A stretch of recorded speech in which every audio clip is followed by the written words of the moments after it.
नमस्कार मित्रों, स्वागत है आपका इंग्लिश लैंग्वेज। आज अपन क्लास नंबर 8 है, टॉपिक पढ़ेंगे इन्फेरेंस। इन्फेरेंस का हिंदी में मतलब होता है अनुमान या निष्कर्ष निकालना। तो वीडियो को लाइक और शेयर कर दें, लिंक आपको यहाँ सामने दिए गए हैं। तो शुरू करते हैं इन्फेरेंस टॉपिक। इन्फेरेंस क्या है? फैक्ट प्लस एज्यूम्पशन, जो तथ्य होता है प्लस कल्पना की जाती है। फैक्ट प्लस एज्यूम्पशन दोनों मिलकर क्या बनाते हैं? इन्फेरेंस बनाते हैं। जैसे मैं वाक्य दे रहा हूँ या एग्जाम्पल के तौर पर, दौड़ते दौड़ते लोग दिखाई दिए और धुआं दिखाई दिया। फिर अपन ने जो अनुमान लगाया, ये चीज़ें क्या हो गई? वो ये दौड़ते दौड़ते लोग दिखाई दिए, धुआं भी दिखा और अपन ने अनुमान लगाया, वो क्या है? इन्फेरेंस है। इसका जो निष्कर्ष निकला ना, वो क्या है? इन्फेरेंस है। अब देखो टाइप्स ऑफ इन्फेरेंस, वो देख लेते हैं कितने टाइप के इन्फेरेंस है। डिडक्टिव इन्फेरेंस पहला, when your inference and conclusion both are correct, जब आपका निष्कर्ष और आपके इन्फेरेंस और आपके कंक्लूजन दोनों ही सही है, तो वो कौन सा होता है? डिडक्टिव। जैसे मैंने कहा ऑल बर्ड्स फ्लाई, सारे पक्षी उड़ते हैं, तो एक parrot is a bird, parrot can fly. तो इसी आधार पे मैंने ये भी निकाला कि एक तोता है, वो क्या है? सारे पक्षी उड़ते हैं तो तोता भी पक्षी है, इसलिए तोता भी उड़ सकता है। तो ये कौन सा इन्फेरेंस हुआ? डिडक्टिव इन्फेरेंस हुआ। अब देखो inductive inference, when the conclusion we draw is wrong, जब हम कोई निष्कर्ष निकालते हैं तो वो क्या है? गलत होता है। जब हमारा कंक्लूजन गलत होता है तो वो क्या है? इंडक्टिव है। कैसे? जैसे हमने कहा ऑल बनानाज आर फ्रूट, सारे बनानाज क्या है? फ्रूट है। तो all orange are fruit, so all orange are bananas, इसलिए सारे ऑरेंज है वो भी फ्रूट है और ऑरेंज क्या है? बनाना है। तो ये इंडक्टिव हो गया, क्योंकि इसमें जो कंक्लूजन निकला वो बिल्कुल रॉन्ग है। तीसरा देख लेते हैं एबडक्शन।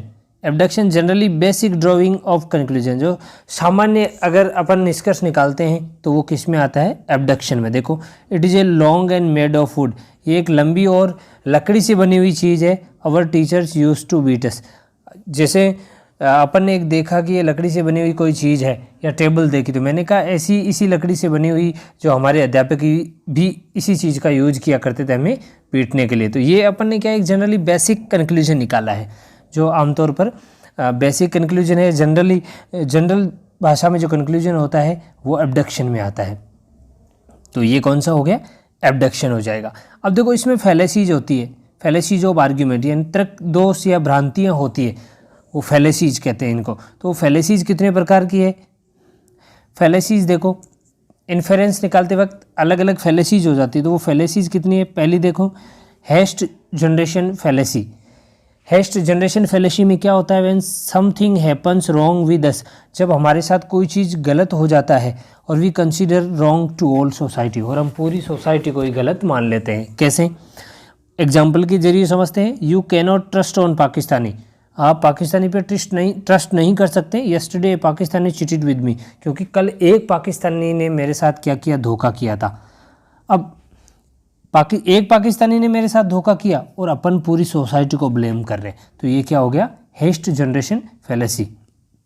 आगे देख लेते हैं composition fallacy. Guess that fact is okay, जब अपन अनुमान लगाते हैं कि जो तथ्य हैं बिल्कुल सही है फॉर ऑल, सभी के लिए, then it would be okay for one part. और अगर सभी के लिए तथ्य सही है तो इसका मतलब ये एक जने के लिए, एक पार्ट के लिए भी बिल्कुल सही होगा। लेकिन ये निशेषरी नहीं है। कैसे? जैसे each leaf has 3 way less than 0.5 ग्राम, यानी प्रत्येक जो पत्ती है उसका जो वजन है लीफ का, जो पेड़ पौधे की पत्ती है उसका वजन कितना है? 0.5 ग्राम है। सो तो पेड़ का वजन है वो भी कितना होगा? 0.5 ग्राम। तो सभी के लिए फैक्ट अगर 0.5 है तो किसी एक के लिए फैक्ट ये 0.5 निकालना पेड़ के लिए, वो क्या हो जाएगा? गलत हो जाएगा। और ये किस में आ जाएगा? कॉम्पोजिशन फैलेसी आ जाएगी। डिवीजन फैलेसी भी है। When the fact is okay for one, जब कोई तथ्य एक के लिए सही है और not necessary to be okay for all, और जरूरी नहीं कि सभी के लिए सत्य सही हो, तो वो किस में आ जाएगा? Division fallacy. कैसे? I heard that each member of this society has a car, मैंने सुना कि इस मेंबर के प्रत्येक सदस्य के पास क्या है? कार है। तो ये सभी के लिए फैक्ट हुआ, ओके हुआ, ये फैक्ट सभी के लिए। फिर मैंने कहा I think that the watchman who lives in society also has a car, तब मुझे ऐसा लगा कि मैं ये सोचता हूँ कि इस जो कॉलोनी में या इस गली में जो वॉचमैन रहता है इस सोसाइटी में, उसके पास भी कार है। तो ये फैक्ट जरूरी नहीं कि सही हो, तो फिर ये किस में आ जाएगा, डिवीजन फैलेसी के अंतर्गत आ जाएगा। आगे देख लेते हैं fallacy of analogy, false fallacy analogy. Analogy क्या होती है, समानता।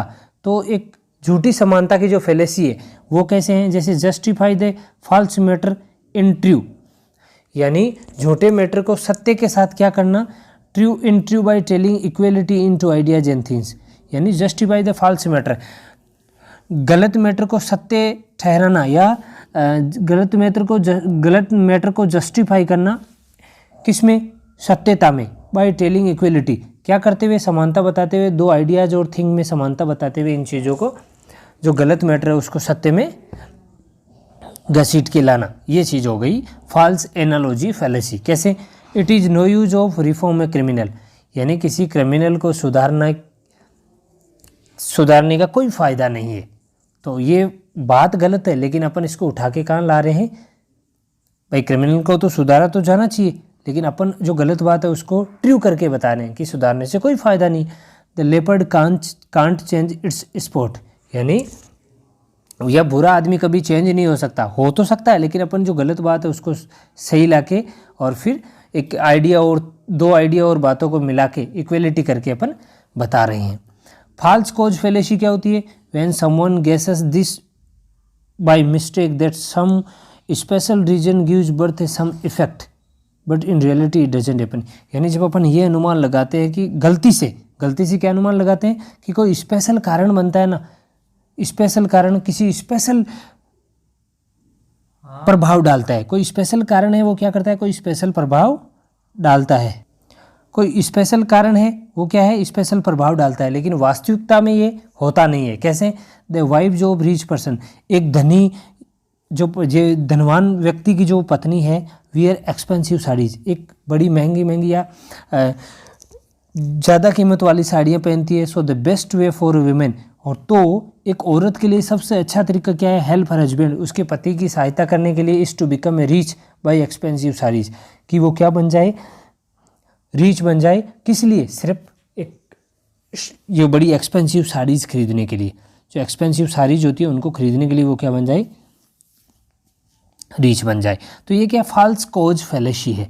तो इस प्रकार ये 5 प्रकार की जो फैलेसी है वो आपके सामने बता दी गई है। इनको एक बार दोबारा से रिवाइज करें और इनके जो एग्जाम्पल दिए गए हैं उनको थोड़ा सा गहन तरीके से समझें। इसके आधार पर आपकी जो फैलेसीज है वो सारी क्लियर हो जाएगी। मित्रों, तो ये थे अपनी क्लास इनफेरेंस की।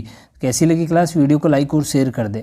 ये बड़ी मशक्क़त के बाद आपके लिए ऐसे नोट्स बनाए गए हैं जिनमें सभी प्रकार के बुक्स या पुराना अनुभव और अनेक प्रकार के जो कोचिंगों के नोट्स है जो मैंने मेरे जीवन में अध्ययन किया है उनको मिला के एक अच्छा संकलन बनाया गया है जो आपको ज़रूर सहायता करेगा। तो इसमें आप हमारी किस तरीके से गुरु दक्षिणा हमें दे सकते हैं वो है कि इस वीडियो को ज़्यादा से ज़्यादा लाइक और शेयर करें ताकि दूसरों को भी ये इस चीज़ का नॉलेज हो सके। और हमारा ये जो चैनल है इस लिंक पे जाके इसको थोड़ा सा बड़े स्तर पे इसको शेयर कर दें ताकि हमें यही गुरु दक्षिणा चाहिए और हमें आपसे कुछ ही नहीं चाहिए। तो मित्रों, मिलते हैं फिर अगली क्लास में, तब तक के लिए धन्यवाद।